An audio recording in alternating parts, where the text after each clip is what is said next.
And brought to you by great listeners just like yourself. Just go on over to our Patreon page and you can find it at Patreon. That's patreon.com/baseball talk. From there, you can sponsor our show for $1 or $2 a month. And we appreciate anybody, all of our listeners that stop by and give a little bit to the program. Here's the Baseball Talk Radio Show.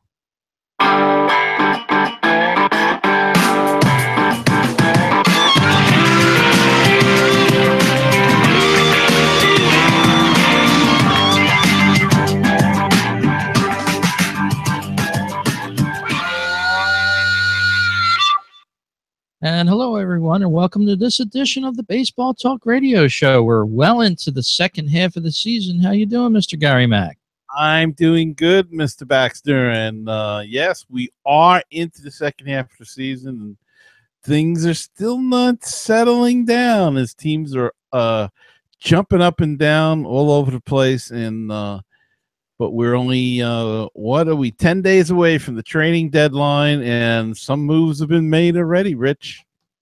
Yeah, that hot stove, as we like to call it, is heating up ever so bubbly here. And as you said, there's been a couple of deals already, probably a couple more wait in the wings. We'll see what the big names are. Not too many huge names yet, but a few moves some teams made over the last week since baseball returned from the All-Star Classic. And I thought you were like a Nostradamus last week, Gary, when you were saying Aaron Judge, don't hand him the key yet to Cooperstown. I was reading an article today about Mr. Judge, and it says Aaron Judge has become the worst player in baseball. Well, I don't think he crashed that far so far, but yeah, it's look, the guy may end up being a terrific ball player. I'm not doubting that, but it was just a little too much, and the odds are that you're going to slow down in the second half. You don't have many games. There's a fatigue factor. We are in a hot and humid spell now in the Northeast, so that's all going to play into this and get to you. Plus the fact that the pitchers learn to pitch you a little more, or they won't pitch to him at all. They'll walk him a lot. So you add all of that up, he's not going to have the same kind of numbers. Now, they want to say that he's real bad, and of course they're blaming it on the home run derby as usual. But they just gave him a day or two off because they said that he was exhausted. So maybe that has a little bit to do with it, not the home run derby. That could. It kind of seems like there's some sort of jinx working its way in combination sometimes with these big name players, especially. We've seen it over the years. Certain players want to skip out on that. They claim it messes up their timing, things like that. And jury's still out on that. We got a good couple of weeks left in the season to judge if Mr. Judge has actually lost his skills. But I agree with you. I don't think that is the case. He's just going through a little rough spot for this week, but I'm sure he'll be back real soon. Yeah, if he's the real deal, he'll come back, and that doesn't mean that next year he could have a bad year. The old sophomore jinx that we used to have, they used to talk about quite a bit when we were kids. Now they don't mention that too much anymore, but that's the kind of thing that in your second year, the pitchers learn, and the great players and the really good players learn how to adjust. And sometimes it takes a whole year, and sometimes you can do it very quickly. But it's a game of adjustments. The pitchers make adjustments, and then the batter has to adjust to the pitcher making adjustments on them. And again, he is hit so well in the first half that they're just not going to pitch to him. They'll walk him in key situations. So that'll cut into your RBIs. That'll cut into your times at bat. It could increase your strikeouts if you get impatient and start swinging at bad pitches and whatnot.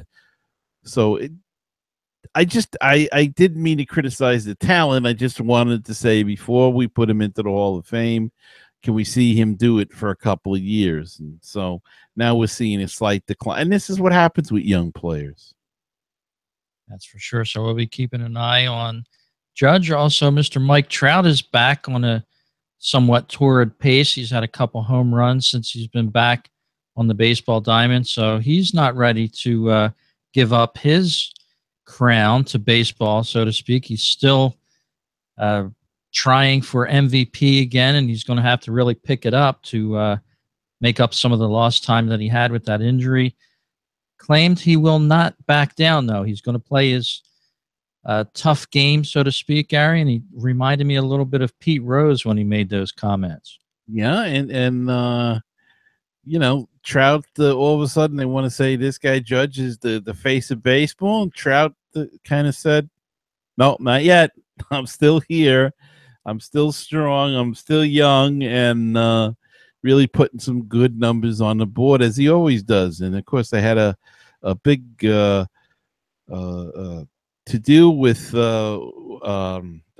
Washington going out there, and Harper and Trout, both of them on the same field. I think they both homered in a game. So that must have been pretty exciting. Harper hit one in the first, and Trout hit one in the bottom of the first. So pretty interesting stuff there. But yeah, Mike Trout is he's just an unbelievable talent. Let's be honest about it. I mean, he's probably the best player. He is the best player in the game today, all around player. I think he's better than Harper on the field. They both can run, but I think he's a better fielder than Harper is. And you know, Stanton strikes out too much, and we don't know much about Judge yet. We're still learning about him, but yeah, I think that's your guy right there. Trout is the to me the face of baseball and the best player in baseball right now. Yes, indeed. And around the Philadelphia area, Trout made some comments where he'd like to bring LeBron James to the local NBA franchise, which is the Sixers, of course, the Philadelphia 76ers. And that's gotten some big headlines in the Philadelphia area. So you never know. Does Mike Trout have plans on moving back home to the South Jersey area, playing for his local team with the Phillies? You have to wonder about this, trying to recruit LeBron James to the Sixers.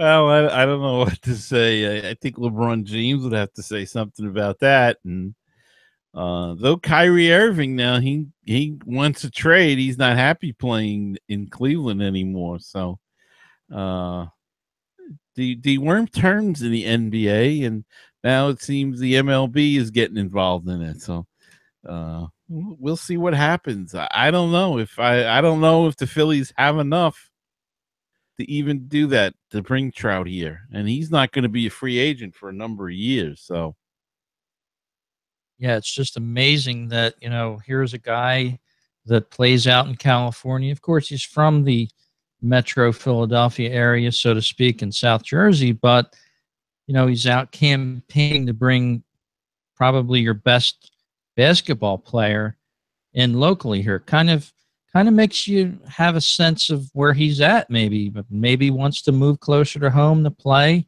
Of course, a lot of people would love that. Some excitement building up amongst Phillies fans. Of course, that's just speculation. As you said, Gary, it's going to take a heck of a lot to bring him here. But look what they're doing with the Angels. He's not really successful with them. Maybe he longs to be closer to home. it could be, but then you know he could play for the Mets and the Yankees and have no offense to the Phillies, but have a better shot at contention right now. So, you know, we'll see what happens. I'm sure you would love that as well with the Mets, of course. I'd even trade one of our stellar pitches to get him. Well, of course, you know, we're streaming our show live on YouTube. We have an increase in listeners, and we thank you for tuning in to the show, as well as you can hear us on iTunes, Stitcher Radio, and BaseballTalkRadio.com. So we want to reach out again and say thank you to our YouTube listeners that is picking up every month, Gary. More and more, a lot more traffic last month. I guess the summer months, YouTube picks up a little bit with listeners. They're probably staying in out of this heat that we've had around here in the East. But thanks for listening. Yes, thanks for listening, and stay in your air condition and check out the Baseball Talk Radio show on YouTube.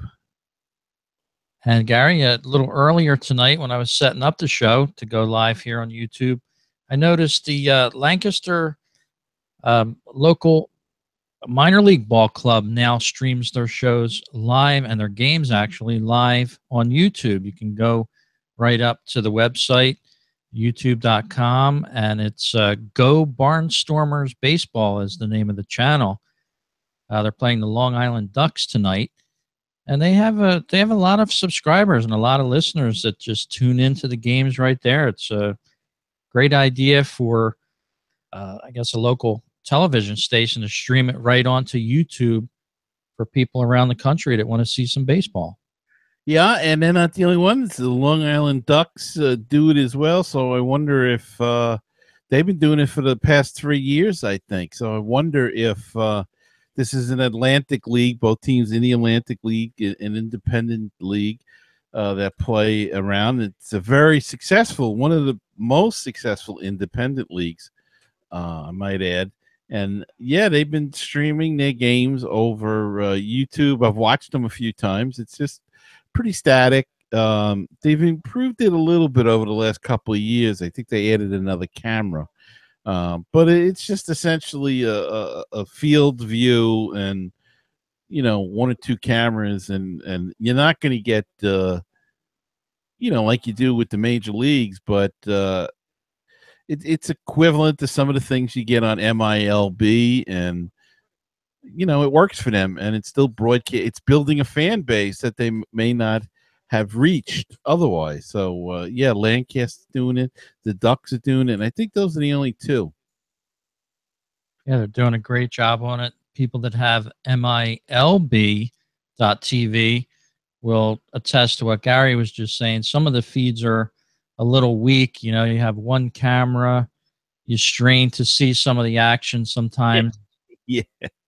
It's not in HD on some of those channels in the MILB, and that's official minor league ball. We're talking about a league that's outside of that. And as Gary said, I think Atlantic City used to be in that Atlantic League too. They bowed out years ago. But yeah, it's great to watch baseball, even if it's in the Atlantic League. So you can check out YouTube for that. And of course, our feeds for our podcasts if you don't have time to check out the video feed. There you go. You can listen to us on baseballtalkradio.com. That's a fact. Well, what's our first story up for tonight? Well, you know, Rich, I found this story. We're always talking here about sabermetrics and analytics and our feelings about it. And I saw this story. It's an older story now. It came out in May, but it really attracted my attention because it's similar to what we've been saying almost a lot. And it was Theo Epstein, who is the general manager, president of the Chicago Cubs, and was in the same capacity with the Boston Red Sox. And he built the winner in Boston, then went to Chicago and has built a winner there. And he's pretty famous as one of the poster boys of analytic and sabermetrics that's taken over baseball in the last, 15, 20 years. And he's changed his tune a little bit. And he has come to accept that, notice that chemistry matters a lot. He didn't think it ever was. He thought everything was by the numbers. But he has gone on to say that that's one of the great ironies of the digital information age. There's so much information out there, so much data and statistics that it's easy to attempt to precisely quantify a player's contribution. You can never really quantify a human being. You can't quantify character. that stuff does matter, especially in a group situation where players do have impact on one another and leadership matters. The ability to bounce back from adversity matters, lifting each other up in tough moments. It's something that I've come to appreciate more and more every year, each of the 26 years I've worked in baseball. Now, Rich, that sounds like something that we talk about all the time. You can't measure character. You can't measure clutch. Of course, the sabermetricians will argue that they'll poo-poo things like clubhouse chemistry and all of that, the numbers. But again, here's a guy that was as we said, the poster boy for all of this when he got his start, and he thinks that he's changing his tune a little bit. Now he goes on to say that he still thinks that that is important. It does give you information that you can use, but you have to combine it with the understanding of the player as a human being. Chemistry is really hard to pinpoint, discern the magic formula, but if you look for enough high character players are invested in one another, willing to connect, that really helps uplift the whole team. And I think that's what we've been saying here, that it's not all analytics. It's not all the numbers. You cannot do that. Show me a team that's won strictly built on analytics. I don't think there has been one. You have to look at a player. You have to look at his character. You have to look at his chemistry in the clubhouse. Is he a good guy or is he a bad guy? You could have a team of guys that are, got these great statistics and everything, and you think they should win, but they hate each other, or they're just rotten guys, and they don't want to pull from one another, and they will not win. And when I saw this with Theo Epstein, it just kind of brightened my day, because here's a guy that was really in the forefront of this, you might say. And now he's learning as he gets older. And we always say, as you get older, you get a little more conservative and you get a little bit more wiser. Yeah, and a former player, Joe Maddon's with the Tampa Rays, who joined Maddon in Chicago, Ben Zobrist, had even said back in 2016 that it's a lot more than analytics. It's a lot more than stats. And his quote was, "It starts within. It starts in the heart and works itself out in the skill and the action on the field." And I think a lot of people that watch baseball and have watched baseball for some time really know that, because you can have superstars grouped up on certain teams, and the Angels come to mind with me, and some other teams that have bought big free agents, some of the Yankee teams over the years. They've had $200+ million payrolls. They haven't been able to win championships with it. Even the Phillies, for a year or two after 2008's win, they couldn't win again with stocking up on high name free agents and things like that. So it's not about piling up the best players. It does involve a lot of chemistry. Yeah, that's a good point with the Phillies, because at that point they had a healthy Ryan Howard and Chase Utley, and the shortstop whose name is Jimmy Rollins, and they had Roy Halladay and the lefty. The four aces on one team. And then they got the other guy from the Astros whose name escapes me too. Oswalt. And they won the one championship, and that's about it. And for that matter, the same with the 86 Mets and other teams that we root for. But I just found it interesting that we've been making this argument about sabermetrics, and here was one of the guys that on the inside, so to speak, and more or less sounds like stuff we've been saying.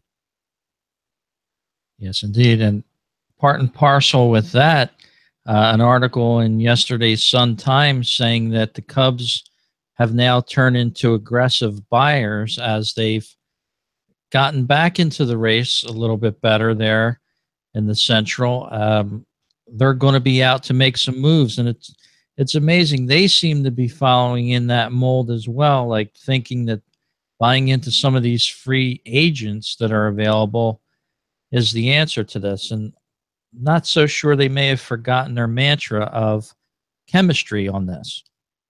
And youth, they essentially built that team through getting those young guys, and this year they got some guys and it didn't work out. So Lackey isn't working out that great, and so who knows? Maybe there's something to that. They should have stuck with what they had, but it was pretty tough to replicate what they did last year. I mean, that was just unbelievable what they did, and they had healthy pitches all year, and their pitches were doing really well last year, and this year they're just not pitching the same way. They're not nearly as good as they were last year. And but as you said, the division's not that great. They've been hanging in there. They're a game and a half behind Milwaukee as we speak, and who knows. And then the rest of the season happens, so I'll keep an eye on that for you. And we're going to take a little break in the program here. Going to listen to some commercials, and we'll be back on the other side of this. And I'm going to promise to change this up on the next show.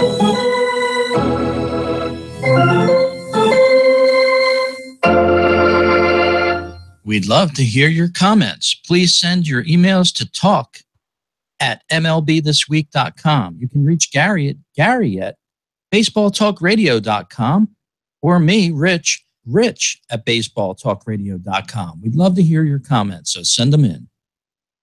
Subscribe to the Baseball Talk Radio Show on Stitcher Radio, iTunes, or Podomatic.com. This way, you'll never miss an episode. Gary, I think I'm going to go over to baseballtalkradio.com and listen to all the baseball talk shows there. Do you think I can cram it all in on a weekend? No, I don't think so. It's going to take you quite some time, but there's a little bit of everything there. Cover most of the teams, and Japanese baseball, fantasy baseball, all there at baseballtalkradio.com, the home of great baseball talk shows. And go check it out. It's a great place. And if you'd like to help us out a little bit, you can go to patreon.com, become a sponsor of the show. Help us out.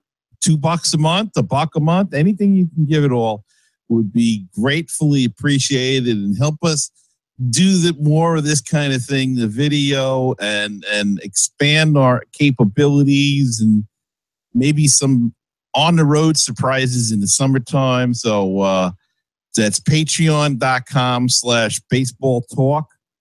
Give whatever you can. We'd greatly appreciate it. And this is the time of the year, the spirit of giving is strong with everyone. So please go and help us out.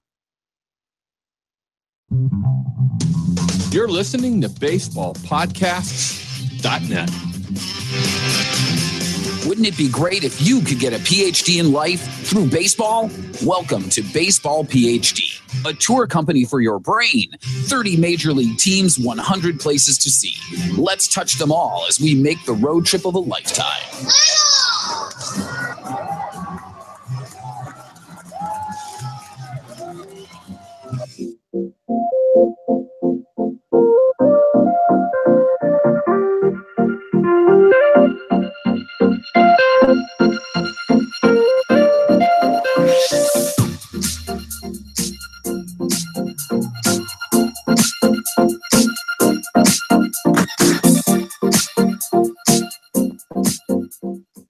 And we're back talking baseball on the Baseball Talk Radio Show. And Gary, during the break, I found this article here, was giving it a quick read, and I thought I'd bring it up on tonight's show.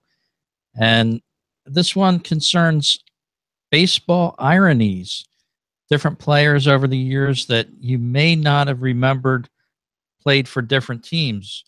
In the YouTube video here, if you're watching the feed, you can probably see the page here. Pete Rose in an Montreal Expos uniform.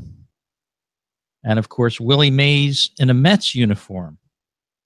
And the article goes on to list many players that we probably don't remember that played for different teams. Bo Jackson played for the California Angels many years ago, and most people remember him on the Royals, of course. And let's see, one of your old favorite New York Mets, Dwight Gooden in an Astros jersey. Do you remember that, Gary? No, I do not remember that at all. But there it is.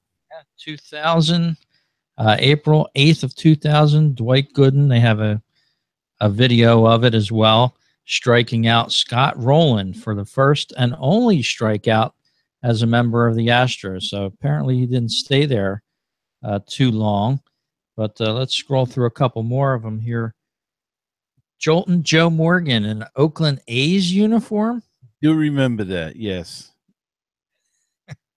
I do remember that. Phil Niekro wearing number 35 for the Toronto Blue Jays. That looks awfully odd. Yeah, I don't remember him going to the Blue Jays. And, of course, Babe Ruth, the iconic number 3 jersey with the Boston Braves. Of course, we don't remember that. Yeah, I'm old, but I'm not that old. I do remember reading about that. And how about Willie Randolph in a Milwaukee Brewers uniform? Yes, I do remember that.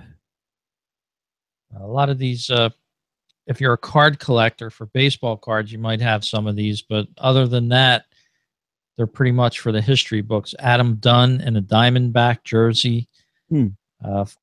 44 games, it says, in 2008. How about Jim Tomei on the Dodgers? Mm-hmm. Doesn't seem to make a lot of sense. And, of course, Pete Rose wearing his number 14 on the Montreal Expos. I do remember that. So very interesting there, strolling down memory lane, watching some of the history of baseball, some of these older players that, switched teams late in their careers. And, now it's just for the memory books. But, yeah. Gary, as we head back into the final weeks of the season, why don't we take a look at the standings? Okay, where do you want to start? National, American League? You pick it.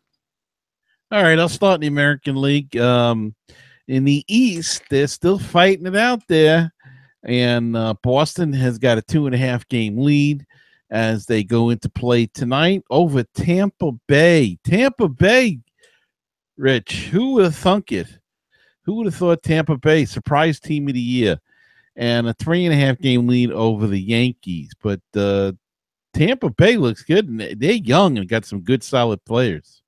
Yeah, 7-3 in their last 10, and it's a matter of teams getting hot at a certain moment in time, and right now it's Tampa. So, that could change in a week or two.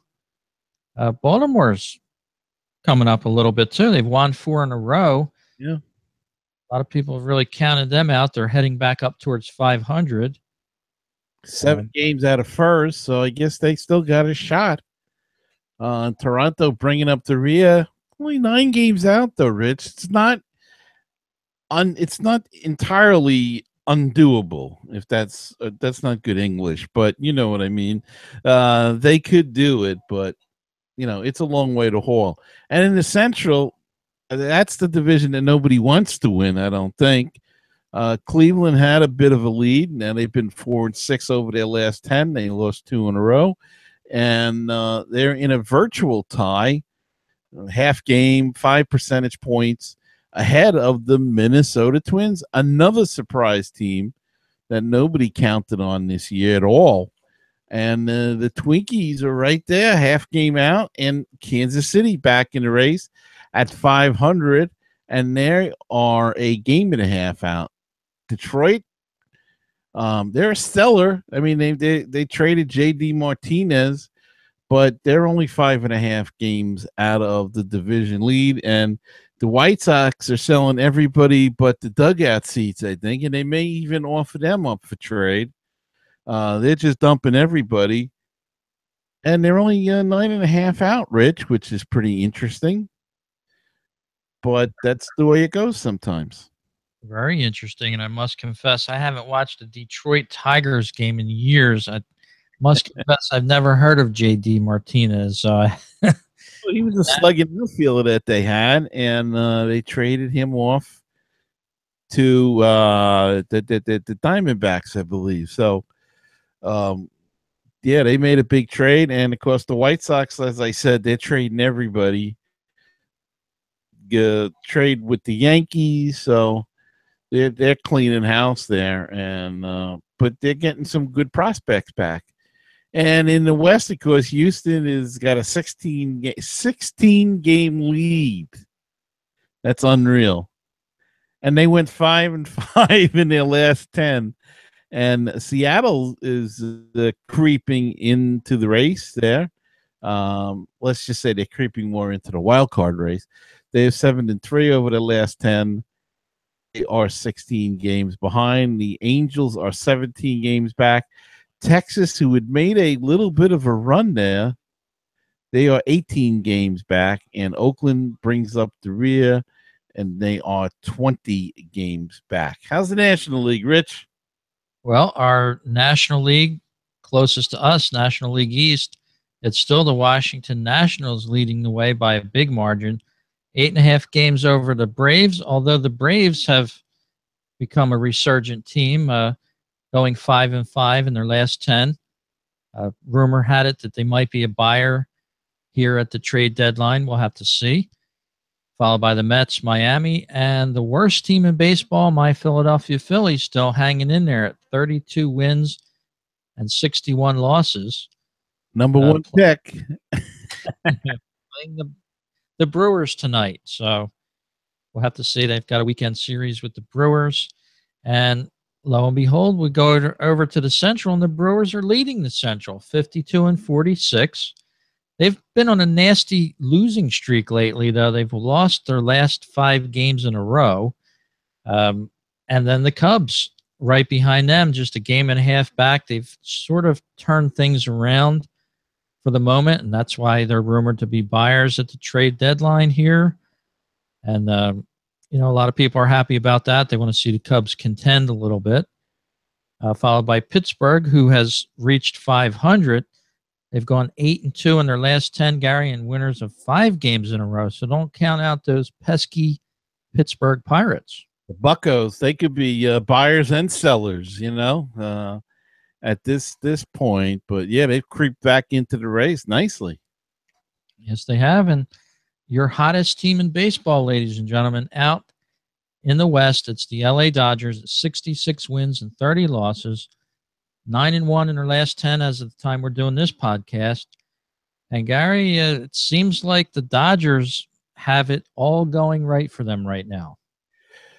Yeah, they won 31-4 over their last 35 games, I think it is. And though they got beat by the Braves, so that's pretty unbelievable. But the Braves are playing some good ball. Yeah, it kind of shows you how the Braves have maybe pulled together some of that chemistry that they didn't have earlier in the season, and maybe they've all sort of gelled. If you've ever worked in a group of people and a regular job, if you start gelling, you can start feeling it like, oh wow, we're working together here. I made a mistake, but somebody picked up for me, But very interesting there. The Diamondbacks still having a great season, but they're 10.5 games back, tied with the Colorado Rockies. Both 10.5 games back, but they're both well over 500. So it's going to be interesting to see who gets in the wild card race this year. Yeah, it's interesting. To say the least, it's going to be a wild card race. Yes, it is. Let's take a look at that wild card race right now as of July 21st as we're doing this show. In the National League, it's the 2 wild card teams would be Arizona and Colorado. So we go out west for those 2 clubs. The Cubs are in the wings still. They're 6 games back in the wild card race as we're nearing the last 10 days of July. And then Pittsburgh. So still a steady group. And You know, Gary, I see a team that's 11 games back here, the New York Mets. Do you think it's possible? No. I don't think it's possible. I think only because look at all the teams they have to go over. It's a lot of teams to go past. And then you've got the Cubs in Colorado and Arizona there, and those are three big blocks. So I don't think it's the Mets year. They just didn't gel right. The pitching has been injured and is not. They've got guys that are struggling and guys coming back from injury, and they've hit pretty well this year, but the defense is awful. And the pitching, when you got a pitching staff, a good pitching staff, you want good defense behind you. At least that's the theory I always learned about. Not so here in New York, apparently, with Mr. Sandy Alderson. He doesn't believe in that theory because the numbers show him that defense doesn't really matter that much. Even though the last two games the Mets won, they won on poor defense by the St. Louis Cardinals, which allowed them to score. So, but no, I don't think they can make a run. I think it's over pretty much for them, and it's time to do some selling and regroup for next year. Very interesting. Let's go over to the American League wild card teams, or the Tampa Bay Rays and the New York Yankees right now. But 6 or 7 teams within 5.5 games, Gary. You've got a free-for-all going on out there in the American League for this wild card. Yeah, that's in. I mean, look at the White Sox. They're 38 and 54, and they're only 10 games out of the second wild card spot. So Minnesota's only a game. I mean, it's close. That's if it stays like that, it's going to be some fun race to watch. Yes, it will be, and the years creeping by. But it gets interesting now, Gary, because it's the heat of the summer. In the East, it's been 95 plus in around Philadelphia up through North Jersey and into New York. Just makes that baseball race just a little bit hotter and better, so to speak. Yeah, you want to see which teams wilt in the heat of summer, the dog days of summer, as they call it, and which ones can, maintain what they've done in the first half of the year and continue it on. So it'll be interesting. You'll see some come back to the pack. They expect Houston will probably not be as hot as they were the second half of the year.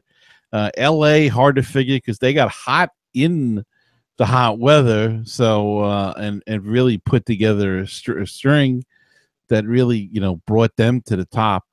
So, but it'll be that American League, though, is going to be one race to watch as far as the wild card goes. Yes, it will be. So we'll be checking it out for you as time goes on.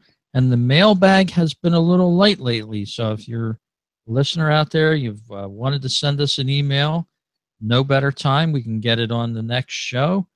So get those emails in. Keep us entertained as well from our listeners. And I know we have a few listeners from overseas, so I'm curious to know what you guys are thinking over there in England. I know we have a few listeners over there. You can even send us a voicemail if you'd like in an email. I'd love to play it on the show. So, Gary, looking forward to next week's show already. Yeah, and Rich, a couple of quick notes here. Brendan McKay, the 4th-round overall draft pick of the Tampa Bay Rays, who's now playing in the New York Penn League with the Hudson Valley Renegades, hit his first professional home run last night in Staten Island against the Yankees. He also had a single in his second consecutive multi-hit game. And McKay is interesting for the fact that he was drafted as a pitcher and a first baseman. He played both in college. Played in the World Series, in fact, in the College World Series, and they took him out of the game and he was pitching, moved him to first base. And Hudson Valley is going to let him do both. So going to be interesting how, as his career goes on, how long they let him play both positions, and they'll have him on a pitch limit or an innings limit, of course, this year. But that's going to be one to watch. He looks like a really good, solid player. He looked good in the Collins World Series. I happened to be watching that game last night and saw him hit the home run. So he looks pretty good. And the other thing, Rich, in Atlanta, they have that new stadium. Mm-hmm. And they've started a new craze that seems to have made its way around baseball, both minors, and I don't know if any other I think one other major league team may be doing it, but that's these a foot race between a guy dressed in some kind of costume and a spectator. And in the first one to do it was the Atlanta Braves, as I said, and they calling it Beat the Freeze. And the Freeze is a guy, he is in an ice blue bodysuit, and the fan almost always loses, oh so badly. And what they do is the contestant gets a start, and then at a certain point, and then the Freeze starts running from the start line, and most times catches him. And what really brought this thing to national attention was a YouTube video, I think, where one guy had a lead and it looked like he was going to win, and he was coming around the bend and he was urging the people to cheer for him, and he looked to his left and saw the Freeze and tried to speed up, and he lost his balance and did a face plant there. And that, I think that video went viral. The Freeze won. Turns out the Freeze is a college runner, and a guy by the name of Nigel Talton, and he's a member of the Braves ground crew as he prepares for the Olympic Games. So they got this idea and they did this, and it spread. The Staten Island Yankees and the New York Penn League have the Blur, which is the same similar thing, and the Brooklyn Cyclones, I believe, is also doing it, and I think they call it the Flash. So it's a thing that is spreading the mid-inning foot race. So look for it at a ballpark near you soon. Very interesting there.